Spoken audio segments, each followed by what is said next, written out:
Hello everybody, welcome back to my channel. कैसे हैं आप सब लोग? आई होप आप लोग सब अच्छे होंगे।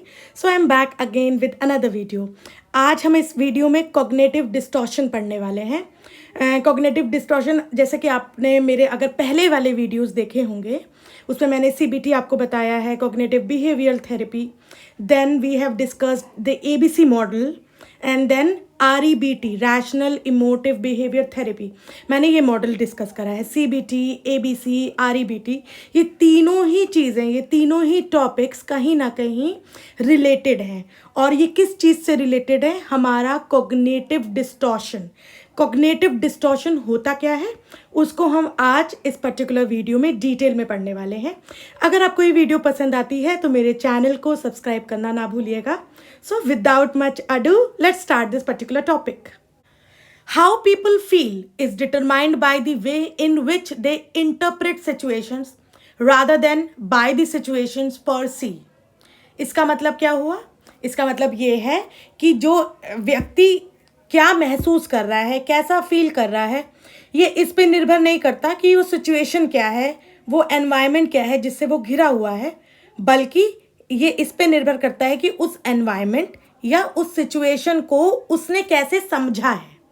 तो बेसिकली जो भी सिचुएशन है वो अलग हो सकती है।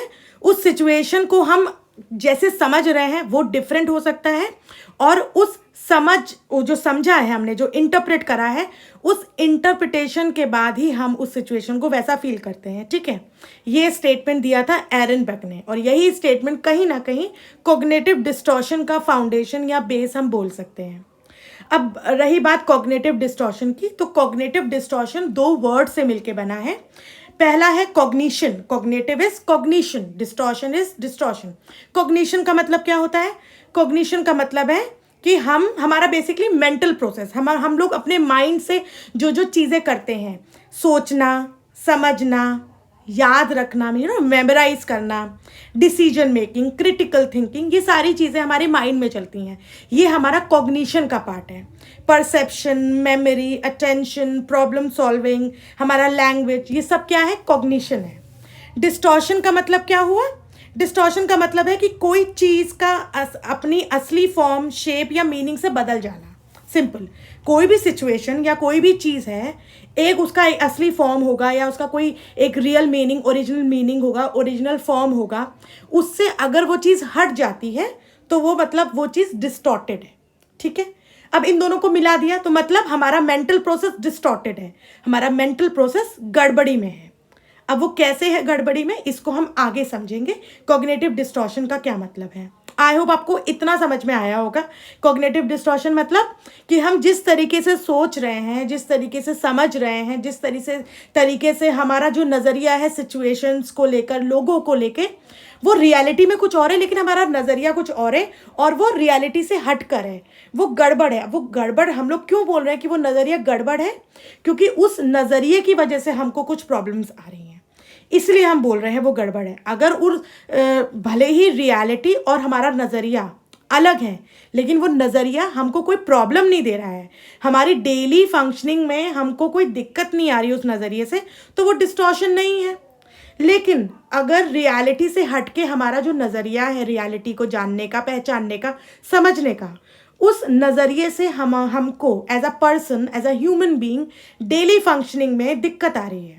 हम लोग रोज़मर्रा की चीज़ें नहीं कर पा रहे हैं, हम उसी उधेड़ बुन में लगे हुए हैं। दैट मीन्स कि कहीं ना कहीं वो नज़रिया गड़बड़ी में है, इसीलिए उसको डिस्टॉर्शन बोला गया है। आई होप आपको इतना चीज़ समझ में आया होगा। Let's proceed. अब देखो, मैंने क्या बोला था कि कॉग्निटिव डिस्टॉर्शन क्या हुआ कि हमारा जो थिंकिंग माइंड है, जो भी हमारा जो कॉग्निशन है, हम जो भी सिचुएशंस को, लोगों को लेके हमारा नज़रिया है, हमारी सोच है, वो थोड़ी सी अलग है।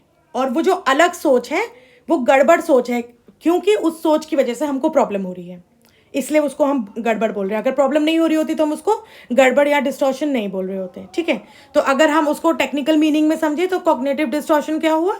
हमारा इरैशनल या biased way of thinking that is or that can negatively impact a person's emotion. Negative, देखो यहाँ पर सबसे इंपॉर्टेंट जो वर्ड है वो क्या है? जैसे कि मैंने आपको पहले भी बताया, सिचुएशन जो भी हो, उस सिचुएशन को, सपोज एक सेब पड़ा है, जैसे चलो एक सिंपल सा एग्जांपल लेते हैं, ग्लास आधा भरा हुआ है पानी से, आधा खाली है।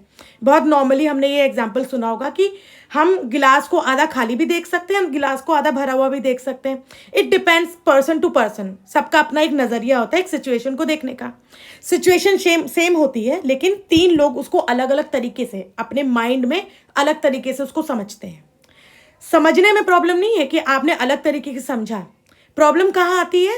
जब वो जो समझ है हमारी इतनी नेगेटिव हो चुकी है कि उस समझ से हमको दिक्कत आने लगी है, हमको स्ट्रेस हो रहा है, हमको एंग्जाइटी हो रही है, उससे हमको और बॉडी में हमारे प्रॉब्लम्स आने लग गई हैं। वो जो नेगेटिव इम्पैक्ट उस समझ की वजह से हमारे शरीर, हमारे मन पे पड़ रहा है, इसीलिए हम उसको क्या बोल रहे हैं? डिस्टॉर्शन बोल रहे हैं, कॉग्निटिव डिस्टॉर्शन। अगर नेगेटिव इम्पैक्ट नहीं पड़ रहा होता तो हम उसको कॉग्निटिव डिस्टॉर्शन नहीं बोल रहे होते, वो एक डिफरेंस ऑफ ओपिनियन माना जाता। लेकिन क्योंकि उस नज़रिए से हमको प्रॉब्लम होने लग गई है, हमारी बॉडी पे आने लग गया है, स्ट्रेस हम ले रहे हैं, स्ट्रेस से बहुत ज़्यादा, अगर हम स्ट्रेस को वैसे देखें तो एक बहुत छोटी सी चीज़ है कि हम कोई भी चीज़ को लेके बहुत घबरा रहे हैं, लेकिन अगर वो कंटिन्यू चलता रहेगा, वो स्ट्रेस माहौल में हम रहेंगे और स्ट्रेस थिंकिंग के साथ हम रहेंगे, तो क्या होगा? स्ट्रेस एंग्जाइटी बनेगा, आगे चल के डिप्रेशन का रूप ले सकता है, आगे चल के और भी कुछ बहुत ज़्यादा बीमारियां हो सकती हैं हमारे शरीर में। तो कोई भी सोच, कोई भी डिफरेंट ओपिनियन, कोई भी डिफरेंट थिंकिंग अगर हमारी बॉडी को नेगेटिवली इम्पैक्ट कर रही है, हमारे मन को नेगेटिवली इम्पैक्ट कर रही है, तो वो कॉग्निटिव डिस्टॉर्शन है। क्या है वो? एक इरैशनल बिलीव। रैशनल नहीं है, रियलिटी कुछ और है, हम उसको अलग ही लॉजिक से समझ रहे हैं। बायस्ड वे। बायस्ड वे क्यों बोला गया? क्योंकि इंसान अपने हिसाब से उस चीज़ को समझ रहा है। उसके जो बहुत पुराने बिलीफ सिस्टम्स थे, जो बचपन में उसको, उसकी जैसे अपब्रिंगिंग हुई है, ठीक है, जिस तरीके से वो पला बड़ा है, जिस तरीके से उसका माहौल रहा है, उसके आसपास के लोगों ने उसके साथ कैसे बिहेव करा है, ये सारी चीज़ें मिलके उसका एक बिलीफ सिस्टम, अजम्पशन क्रिएट करता है इंसान के मन में। हम वो अजम्पशंस और वो बिलीव्स के साथ पड़े होते हैं, और धीरे धीरे जो भी सिचुएशंस हमारे सामने आती हैं, हम उन सिचुएशंस को अपने बिलीफ सिस्टम से समझने की कोशिश करते हैं। इसीलिए इसको बायस्ड बोला गया है, क्योंकि हम एक कॉमन सिनेरियो लेके नहीं चल रहे हैं, हम अपने हिसाब से सोच रहे हैं ना सिचुएशन। तो कॉग्निटिव डिस्टॉर्शन क्या है? एक इरैशनल और बायस्ड वे ऑफ थिंकिंग, वो और ऐसी थिंकिंग जो हमारे इमोशंस को और बिहेवियर को नेगेटिव तरीके से उस पर असर डाल रही है। अब इमोशंस और बिहेवियर क्यों हमने बोला? सिचुएशन जो होती है, हम उसको कैसे समझते हैं उस पर डिपेंड करता है कि हम उसको कैसे फील करेंगे। अगर हमने सिचुएशन को समझा कि लेट सपोज एक नॉर्मल सा परसेप्शन लेते हैं कि अगर हम सब, मतलब एक होता है ना जनरल परसेप्शन, कि अगर आप अच्छा करोगे, अगर आप सक्सेसफुल होगे तभी लोग आपको पूछेंगे। अगर आप फेल होते गए, अगर आपने कुछ अच्छा अचीव नहीं करा, तो लोग आपको पूछेंगे नहीं, तो दुनिया आपको एक तरह से पूछेगी नहीं, आप कहीं लूज़र बन के रह जाओगे। एक नॉर्मली लोग बोलते हैं, या ये कहीं ना कहीं थिंकिंग होती है, ठीक है। मैं एक बहुत जर्नलाइज वे में बोल रही हूँ, ठीक है। अभी यही चीज़ हम लोग अगर हमेशा सुनते रहेंगे कि you need to achieve something in order to be loved, in order to get respect by others. आपको कुछ अचीव करना ही पड़ेगा अगर आप चाहते हो कि दुनिया मुझको रिस्पेक्ट करे, अगर आप चाहते हो दुनिया मुझे प्यार करे, ठीक है। तो आप क्या करोगे? वो थिंकिंग लेके ही बड़े हो रहे हो। अब कभी ऐसा हुआ कि आप किसी एग्जाम में, लाइफ में किसी एस्पेक्ट में कहीं ना कोई आप उम्मीद से कम आप हो गए, आप फेल हो गए किसी एग्जाम में, वो फेलियर एक सिचुएशन हो गई, ठीक है। अब आप फेल हुए तो आपका बिलीफ सिस्टम वो चलने लग गया, ओ गॉड मैं फेल हो गया, दैट मीन्स कि मैं एक लूज़र हूँ। तो आपने क्या बोला? अपने आप को, आपने वो फेलियर को अपने आप से जोड़ लिया। नाउ योर इमोशंस क्या है? यू आर फीलिंग सैड, ठीक है। अब आप अपने आप को बहुत कम आंक रहे हो, अब अपने आप को बहुत हीन भावना से देख रहे हो, because you have failed exam, ठीक है। अब आपका बिहेवियर क्या हो गया कि आपने अपने बिहेवियर में लिया कि आप सैड हो, आप किसी से मिलजुल नहीं रहे हो, आप बहुत ज़्यादा मायूस हो गए हो, और बहुत ज़्यादा लो दिख रहे हो, डल दिख रहे हो, डल इन द सेंस आपकी एनर्जी में, ये सारी चीज़ें। तो एक सिचुएशन को एक इंसान, अगर सपोज दो इंसान है, एक फेल हो, उसने कहा चलो चिल यार कुछ नहीं होता, फेल ही तो हुआ हूँ, ठीक है, नेक्स्ट एग्जाम दे दूंगा। मतलब failure is not something which can have, मतलब failure is not an identity ना। अब एग्ज़ाम तो बहुत सारे आते रहेंगे, हमारी आइडेंटिटी एक एग्ज़ाम के फेल होने से तो होती नहीं है। वो एक इंसान ने ऐसा सोचा, एक इंसान ने सोचा कि ओ गॉड मैं फेल हो गया और now I am a failure. तो दे आर टू थिंग्स ना, I have failed the exam, मैं एक एग्ज़ाम में फेल हुआ हूँ और मैं एक फेलियर हूँ, ये दो एक नज़रिए हैं। तो यही दो नज़रिए हमारे इमोशंस बनाते हैं, आगे चल के वही बिहेवियर बनता है। ठीक है, ये एक मैंने बहुत जर्नल सिचुएशन ली। अभी क्या है, यही कॉग्निटिव डिस्टॉर्शन है, हमारा इरेशनल और बायस थिंकिंग जो नेगेटिवली इम्पैक्ट कर रहा है हमारे इमोशंस को, और क्योंकि हमारे इमोशंस अब नेगेटिव हो गए हैं तो हमारा बिहेवियर भी नेगेटिव हो रहा है। ये क्या है, these automatic thoughts often distort the reality. ये जो ऑटोमेटिक थॉट्स हैं हमारे ANT, अभी हम आगे पढ़ेंगे उसको नेक्स्ट वीडियो में भी, वो क्या है, ये कहीं डिस्टॉर्टेड है, रियलिटी कुछ और है। रियलिटी को हमारे थॉट्स, हमारा बिलीफ सिस्टम डिस्टॉर्ट कर रहा है, गड़बड़ा रहा है, हम उसको अलग तरीके से सोच रहे हैं, और वो उससे क्या हो रहा है, हम जो सिचुएशन है उसको अलग तरीके से समझ रहे हैं। ठीक है, आई होप आपको इतना समझ में आया होगा।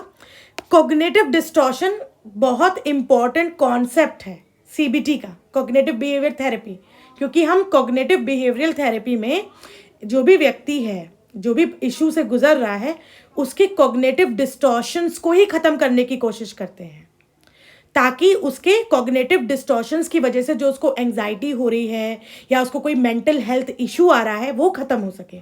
डायरेक्टली मेंटल हेल्थ इशू पे तो जंप नहीं कर सकते, कोई भी बीमारी हो, कोई भी डिसऑर्डर हो, उसका हमको रूट कॉज देखना पड़ता है।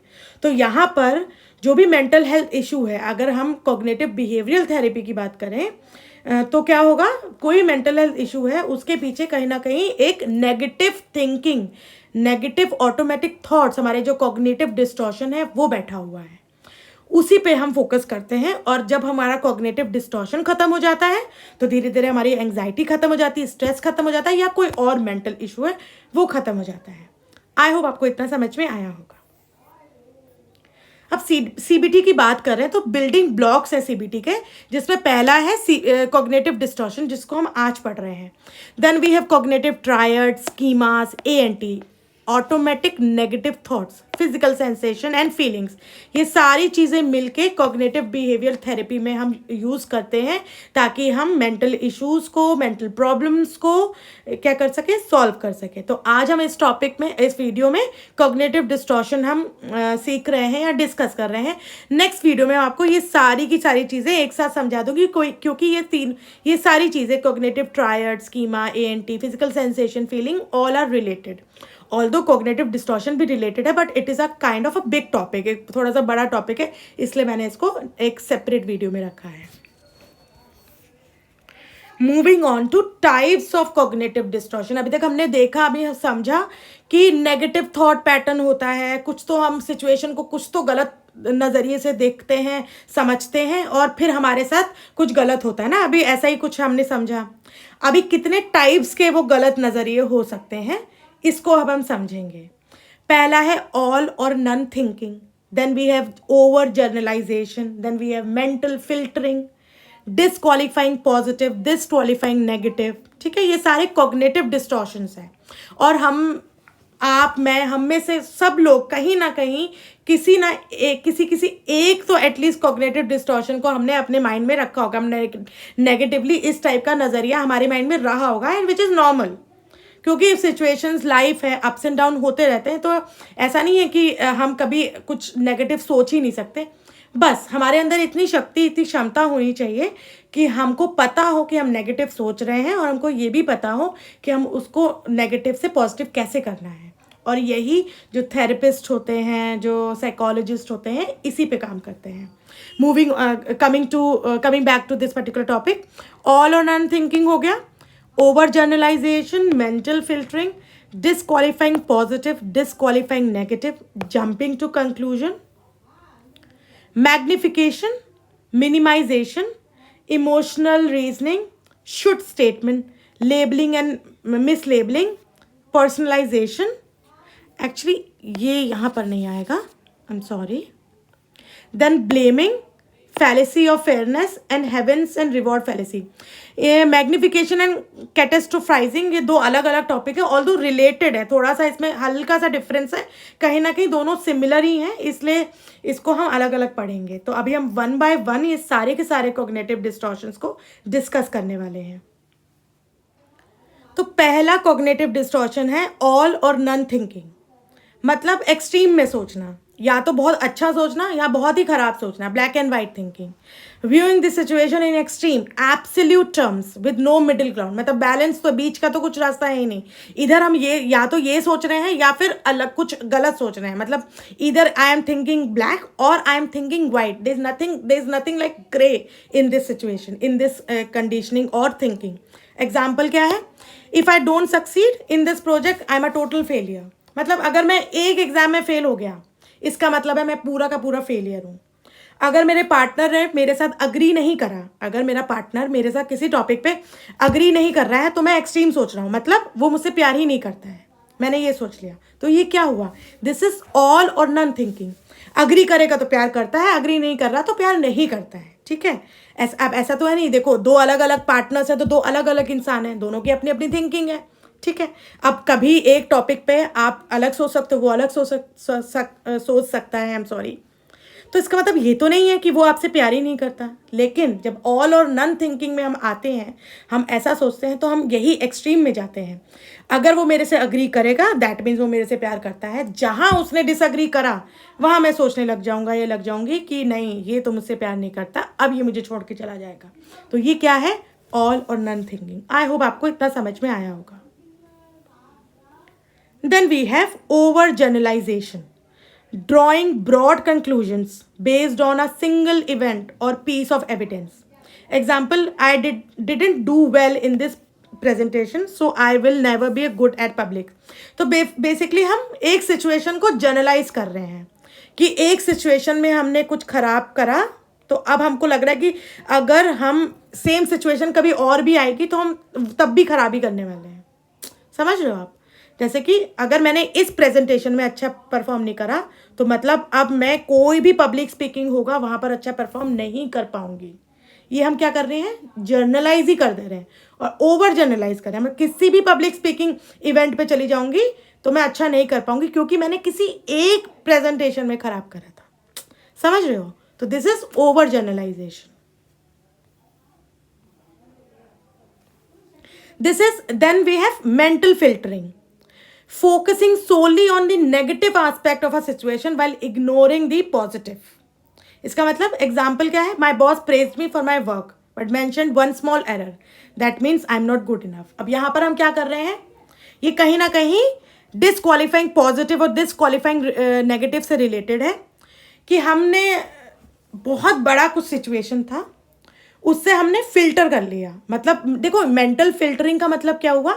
हमारा जो नेगेटिव माइंड है, हमारा जो बिलीफ सिस्टम है, अब बिलीफ सिस्टम नेगेटिवली भी थोड़ा सा हो सकता है, पॉजिटिव भी हो सकता है ना.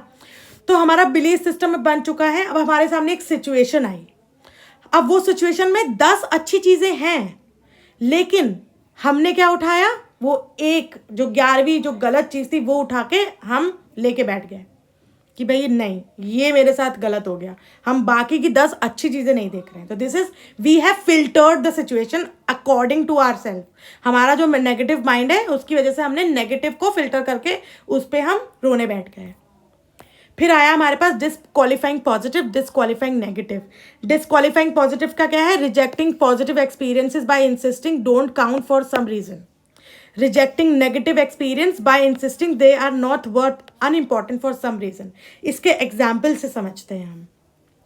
Disqualifying positive क्या होगा? I only got a promotion because they couldn't find anyone else. देखो, पहला क्या है? पॉजिटिव. डिसक्वालीफाई पॉजिटिव का क्या मतलब हुआ? कि हम पॉजिटिव चीज़ को बिल्कुल हटा दे रहे हैं. अगर हम ऑफिस के एग्जाम्पल में देखें, मुझको प्रमोशन मिला तो मैं खुश नहीं हो रही हूँ। मैं क्या कर रही हूँ, यार मुझे प्रमोशन इसलिए मिला ना क्योंकि मेरे साथ कोई था ही नहीं, I was the only one, तो obviously I will get the promotion.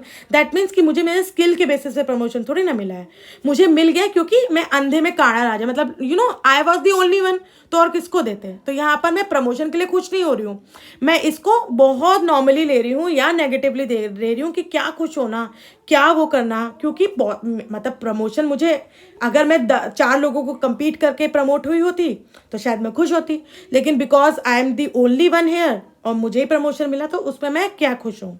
Social example लेते हैं, they are only being nice to me because they feel sorry for मी।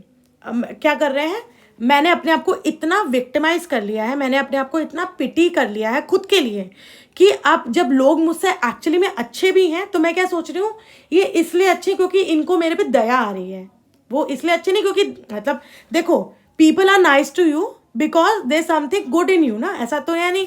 आप अच्छे हो गए एक्चुअली में, you are a good person ना from inside, और वो लोग भी अच्छे होंगे तभी तो वो आपके साथ अच्छे बिहेव कर रहे हैं।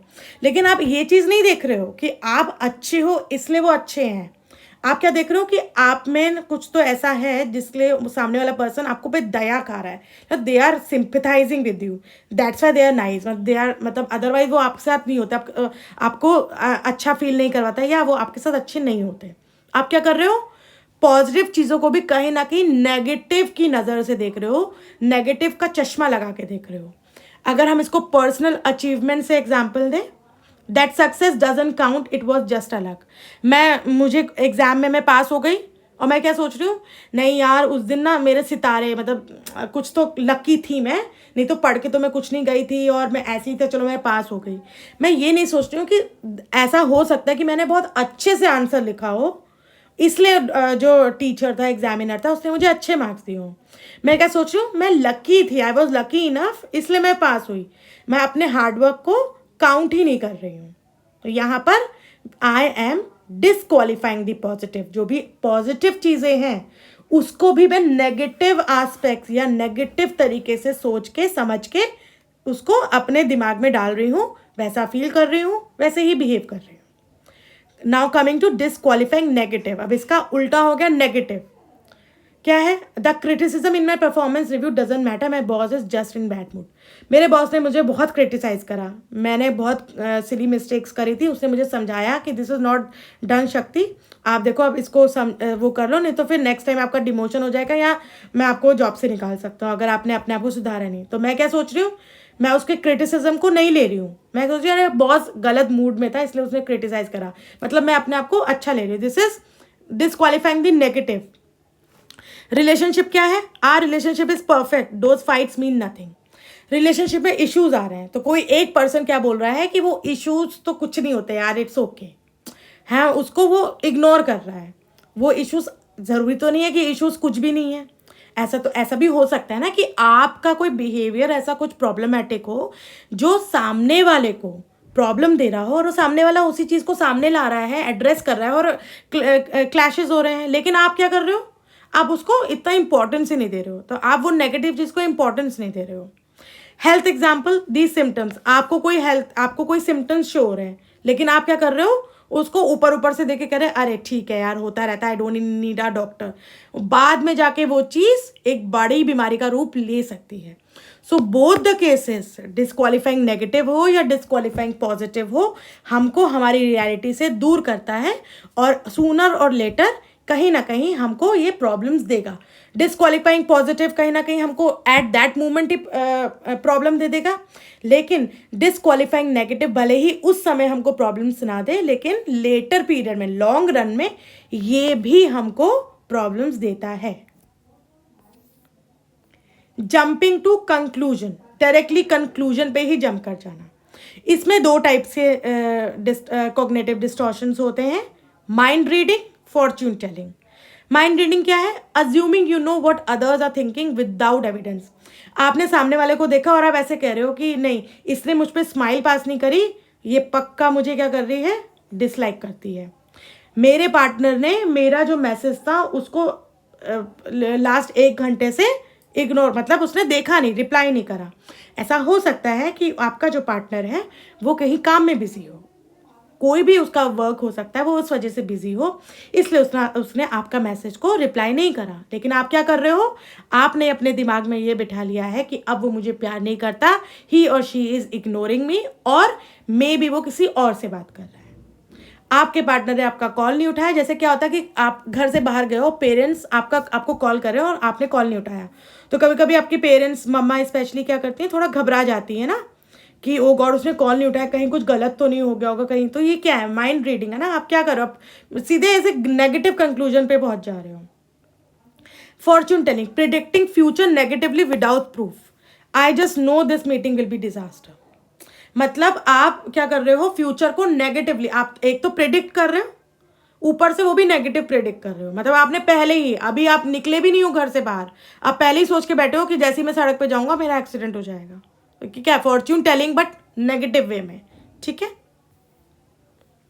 Then we have magnification and minimisation.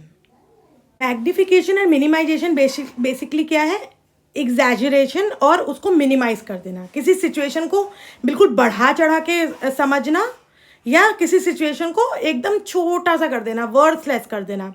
Magnification का एग्जाम्पल क्या होगा, आई stumbled over my words in the meeting, everyone must be thinking I am completely incompetent. मतलब मैंने एक सिचुएशन में एक प्रेजेंटेशन दे रही थी, या कॉलेज में एक लेक्चर डिलीवर कर रही थी, या मेरा डिबेट था, और मैं वहाँ फंबल मार गई। और अब क्योंकि मैं आई फंबल्ड, दैट मीन्स कि अभी सब लोग समझेंगे कि मैं बिल्कुल नकारा हूँ, इनकॉम्पिटेंट हूँ। ये क्या है, एक छोटा सा वर्ड्स का फंबल हुआ और हमने उस चीज़ को बढ़ा, राई का पहाड़ बना दिया ना। बेसिकली मैग्निफिकेशन का मतलब होता है राई का पहाड़ बनाना, उसको एग्जैजरेट कर देना, दैट टू नेगेटिवली। मिनिमाइजेशन मतलब उसको इतना छोटा कर देना कि वर्थ ही नहीं, मतलब उसको वर्थलेस तरीके का बना देना।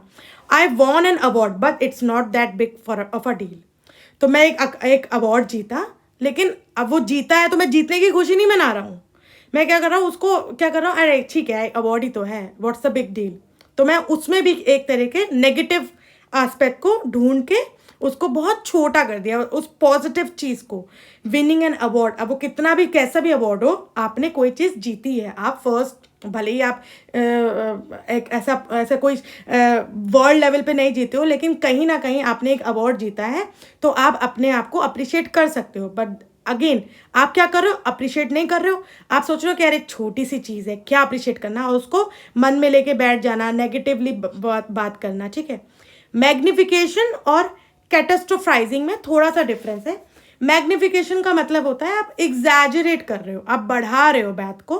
कैटास्ट्रोफाइजिंग में हम क्या कर रहे हैं, कोई भी सिचुएशन हो उसका डायरेक्टली वर्स सोचना। मतलब जैसे कि आई डोंट नो, अगर आपने वो मूवी देखी होगी, बहुत पुरानी मूवी है जिसमें करिश्मा कपूर होती है, उसको अगर हल्का सा जुकाम भी होता है तो वो डायरेक्टली ये सोचती है कि जुकाम हुआ है, अब मुझे निमोनिया होगा, फिर मैं मर जाऊंगी। अगर आप if you remember, if anybody of you have watched that movie, तो वो क्या है, वो कैटास्ट्रोफाइजिंग ही है। क्या कर रही है वो, उसमें हल्का सा जुकाम हुआ, उसने बिल्कुल लास्ट में वर्स्ट पॉसिबल आउटकम, मर जाना, वही उसको ध्यान में आया।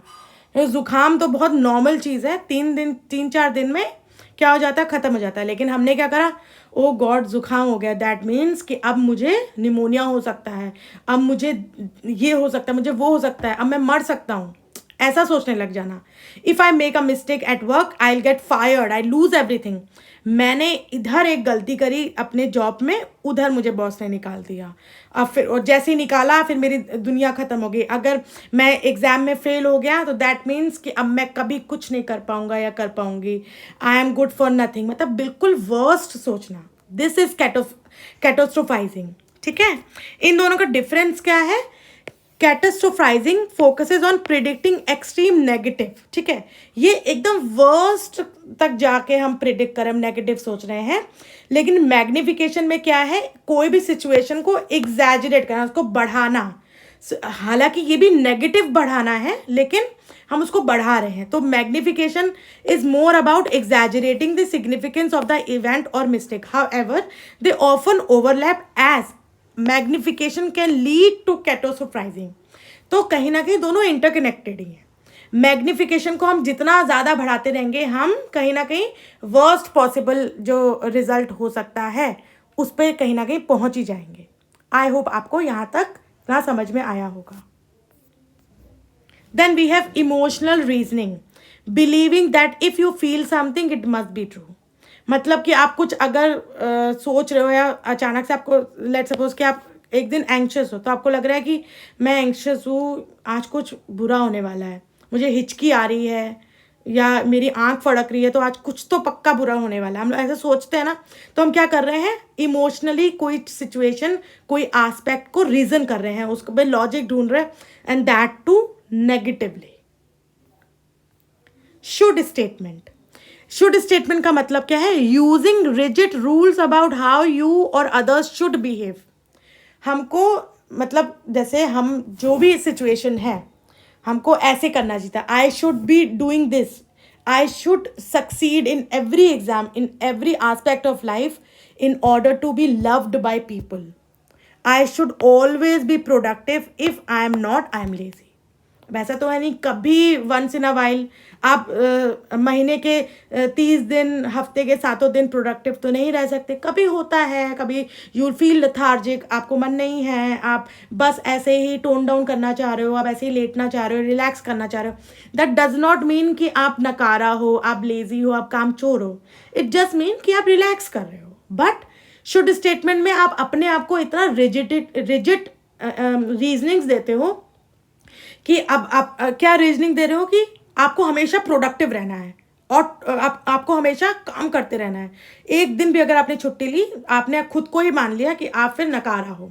आपको हमेशा पास होना है, आपको हमेशा सक्सीड करना है। अगर आप सक्सीड नहीं करोगे, अगर आप पास नहीं होगे, अगर आपकी XYZ कंपनी में या इतनी सैलरी की जॉब नहीं लगेगी, तो आप किसी काम के नहीं हो। लोग आपको प्यार नहीं करेंगे, लोग आपको रिस्पेक्ट नहीं करेंगे। तो you are bounding yourself, you are caging your self by giving the rigid should statements to you. अपने आप को खुद ही रिजिड रूल्स के अंदर बांध रहे हो आप। जैसे गर्ल्स का होता है ना, you must, you should look good. अगर आप विमेन और मेन का बात करें तो विमेन्स को उनके लुक्स के बेसिस पे बहुत जज किया जाता है, या उनके बेसिस पे बहुत ज़्यादा एक सोसाइटी के नॉर्म्स बने हुए हैं। You must look this way, you must earn. अगर हम मेन की बात करें, अगर आप अर्न नहीं कर रहे हो अच्छा, अगर आप जॉब नहीं कर रहे हो, देन आप कुछ नहीं हो, यू आर नथिंग। तो ये सब चीज़ें क्या हैं, दीज आर रिजिड रूल्स। क्योंकि अगर हम ऐसे ही रूल्स को, ऐसे ही बिलीफ सिस्टम्स को अपने दिमाग में डालते रहेंगे तो क्या होगा, हम फिर उसको पूरा करने में लगेंगे। और जहां हमने वो पूरा नहीं करा, जहां हम कम पड़ गए, तो हम क्या करेंगे, वो चीज़ हमारे मन में घर कर जाएगी। एंड धीरे धीरे धीरे धीरे वही चीज़ हमको खाती रहेगी, वही चीज़ हमको स्ट्रेस देगी, वही चीज़ से हमको एंग्जाइटी होगी। आगे चल के mental disorders, mental problems, mental issues आते हैं, स्लीपिंग प्रॉब्लम्स हो सकती हैं, बहुत सारी चीज़ें आ सकती हैं। तो this is should statement. Labeling and mislabeling, attaching a negative label to yourself or others based on one incident. Example, self-labeling, I failed this exam, so I'm stupid. अपने आप को नेगेटिवली लेबल कर देना, एक ठप्पा लगा देना अपने ऊपर। एग्जाम में फेल हुआ, आई एम अ फेलियर। ऐसा नहीं है कि मैं उस एग्जाम, भाई तुम उस एग्जाम में ही तो फेल हुए हो, पूरी लाइफ में थोड़ी ना फेल हो गए। You are not failure, you only failed that particular exam. That failure is not your identity. But आप क्या कर रहे हो, आप उसको अपनी आइडेंटिटी के तौर पे अपने आप को लेबल कर दे रहे हो, you are a failure. He made a mistake, so he is incompetent. मतलब आप क्या कर रहे हो, सामने वाले को भी वैसे ही लेबल कर रहे हो कि उसने वो गलती करी, वो इनकॉम्पिटेंट है।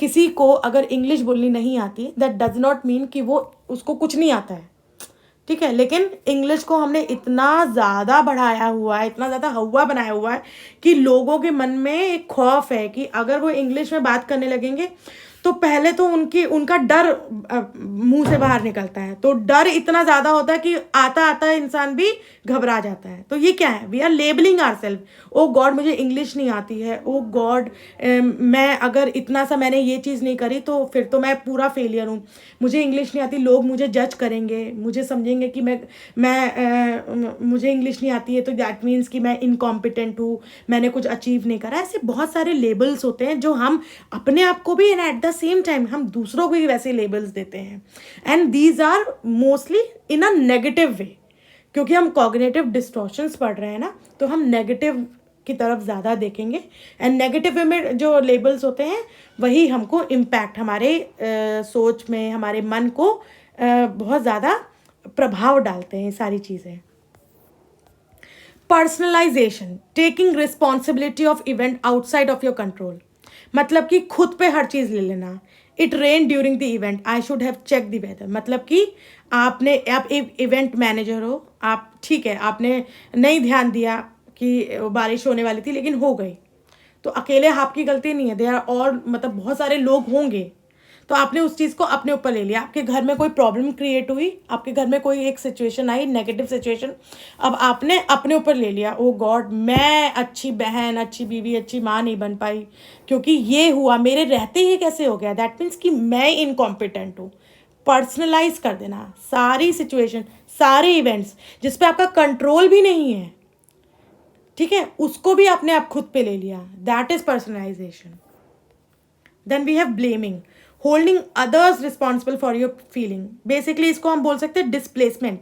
कहीं ना कहीं अपनी फीलिंग्स आप अपने आप को तो एड्रेस कर नहीं पा रहे हो, अगर आपने कुछ इनकॉम्पिटेंसी करी है तो आप क्या कर रहे हो, अपनी इनकॉम्पिटेंसी को छुपाने के लिए उस फीलिंग को आप क्या कर रहे हो, डिस्प्लेस कर रहे हो किसी और पे। Holding others responsible for your feeling or blaming yourself for everything. Blaming others. I am unhappy because my partner's action. Blaming self. It's my fault that my team didn't win. तो blaming self basically personalization हो जाएगा. Blaming others में मैं खुश नहीं हूँ क्योंकि मेरा पार्टनर ने मेरे को खुश रखा ही नहीं। भाई दूसरे पे आपकी खुशी की रिस्पॉन्सिबिलिटी आपके आसपास के लोगों की नहीं है, that is you are responsible for your happiness, you are responsible. तो आप क्या कर रहे हो, आप अपनी खुशी, अपनी फीलिंग, ऐसा नहीं है कि सामने वाले जो पर्सन है, जो भी आपके आसपास के लोग हैं, वो गलत नहीं हो सकते, ठीक है, वो गलत हो सकते हैं, मैं टोटली समझती हूँ कि वो गलत हो सकते हैं, लेकिन हर टाइम अपने आप को दुखी जब आप पाते हो, हर time when you are feeling unhappy, when you are sad, तो आप ये समझो कि दूसरे की गलती एवरी टाइम नहीं हो सकती। You need to take on the responsibility of your feelings, तभी आप उस चीज़ को क्या कर पाओगे, ठीक कर पाओगे। जब तक आप दूसरों को ब्लेम करते रहोगे कि because of you I am feeling this bad, ठीक है, सामने वाले ने गलत चीज़ करी, आपने गलत फील करा, आप उस फीलिंग पे बैठे ना रह जाओ। एक बार उसने गलत करा, आपने 1 घंटा रो लिया, आप 2 घंटे, 3 घंटे, 4 घंटे, 5 घंटे, 5 दिन रो लो, लेकिन छठे दिन से ठीक है, now take your responsibility, okay ठीक है, उसने गलत करा, मैंने गलत फील करा, now I am going to be happy, वो भाड़ में जाए, वो कुछ भी, उसको कुछ भी करना है वो करे, लेकिन मैं हैप्पी रहूँगा या रहूँगी, ठीक है। तो ये चीज़ नेगेटिव ब्लेम करते हैं जब हम अपनी फीलिंग्स की रिस्पॉन्सिबिलिटी दूसरे को दे देते हैं। आपने कुछ गलत करा, लेकिन आप क्या कह रहे हो कि नहीं मेरी गलती नहीं है, टीम खराब थी, नहीं, you are also the member of that team, that means कि आप भी कहीं ना कहीं इनकॉम्पिटेंट हो गए, तो उस चीज़ को आप भी समझो। तो this is blaming your feelings on others. Then we have fallacy of fairness, believing that life should always be fair which leads to resentment when it isn't. See कभी कभी हम लोग क्या सोचते हैं, हमारा एक थॉट होता है, हमारा एक नज़रिया होता है कि ज़िंदगी मतलब हमारे साथ तो हम लोग हार्डवर्क कर रहे हैं, हम तो अच्छे लोग हैं, हमारे साथ अच्छा ही होना चाहिए, और जब बुरा होता है तो हमको बुरा लगता है, हम नेगेटिव्स हो जाते हैं। यही है fallacy of fairness.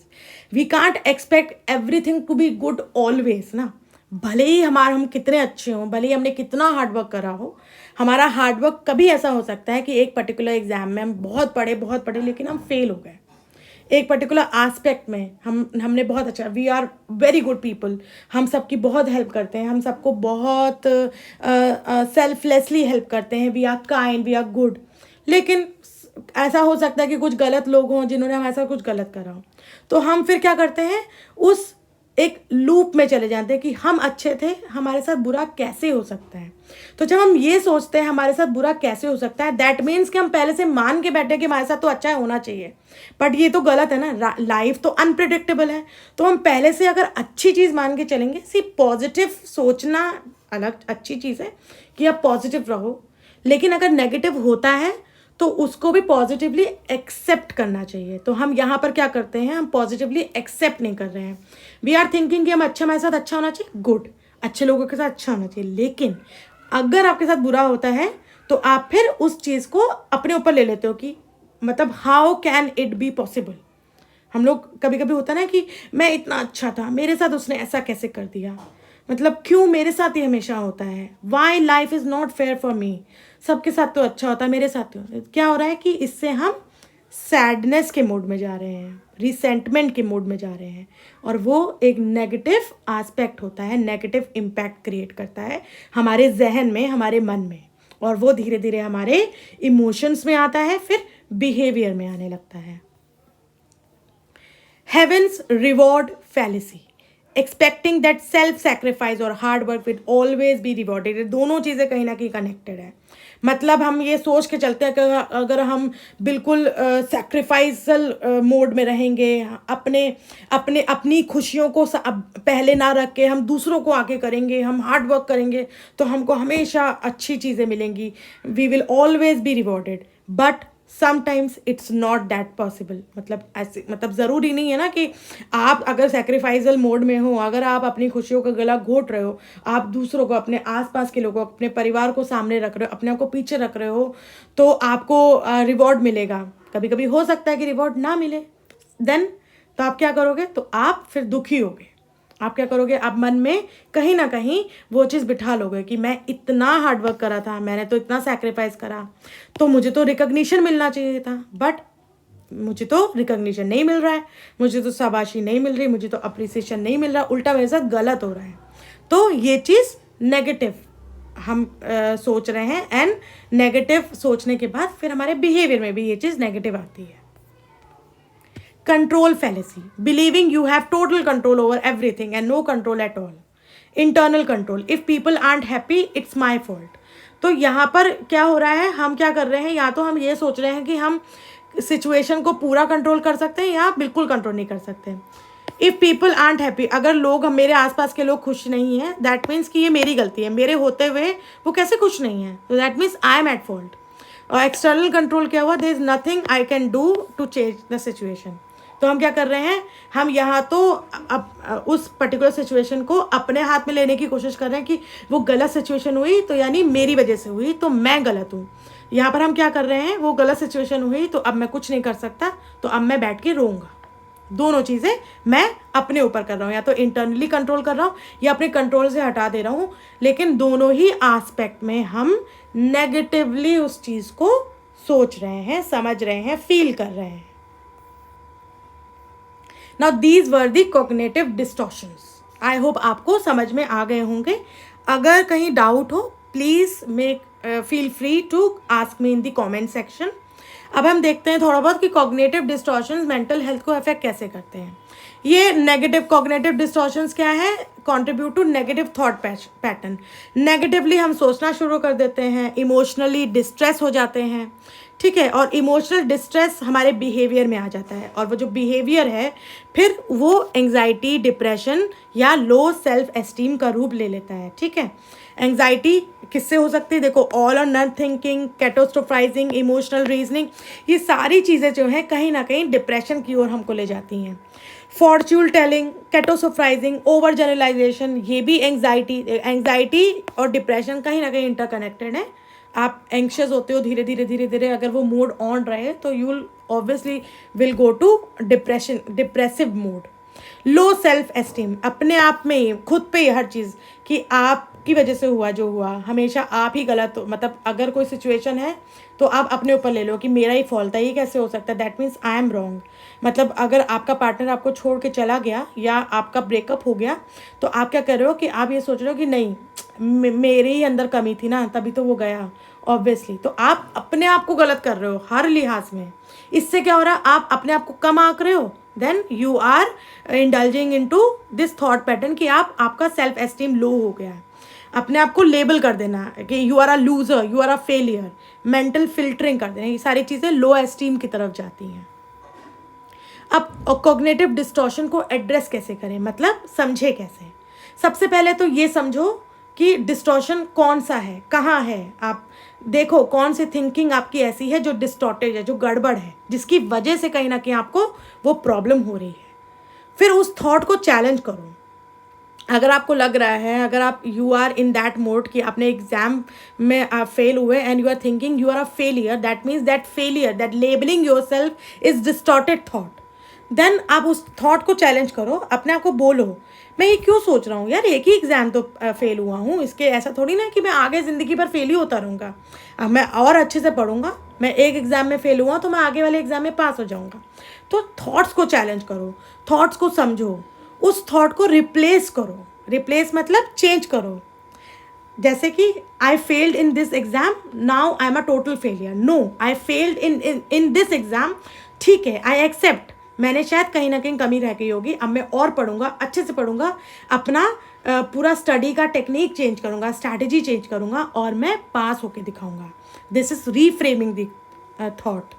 Practising self compassion, दूसरों पे काइंडनेस दिखाना, दूसरों को प्यार करना हम बहुत करते हैं। अपने ऊपर भी kindness, be kind to your self, understand your self, अपना दोस्त बनो, खुद को समझो, खुद को लेके खुद को प्यार करो। सेल्फ लव, सेल्फ लव का मतलब ये नहीं होता कि आप पार्लर चले गए, आपने हेयर कट करवा लिया, अच्छे कपड़े पहने। सेल्फ लव का मतलब है कि आप इमोशनली भी अपने आप को पॉजिटिवली इमोशंस दे रहे हो, पॉजिटिव इमोशंस दे रहे हो, पॉजिटिव थिंकिंग दे रहे हो। Now this is also self love. खुद से प्यार करो, अपने लिए काइंड हो, खुद को समझो। कोई और नहीं समझ रहा, ठीक है, नहीं समझ रहा ना मत समझे। अगर आप खुद के लिए तो हो ना, तो पहले आप अपने लिए हो, फिर आप दूसरों के लिए होगे। तो आप खुद को समझो। अगर आपको प्रॉब्लम आती है, अगर आपको लगता है कि now you are not able to handle your self by your self, आप अपने आप को खुद से नहीं ठीक कर पा रहे हो, then you can seek professional help. आप काउंसलिंग साइकोलॉजिस्ट के पास जा सकते हो, आप किसी साइकोलॉजिस्ट के पास जा सकते हो, किसी साइकेट्रिस्ट के पास जा सकते हो, आप कोई थेरेपी ले सकते हो।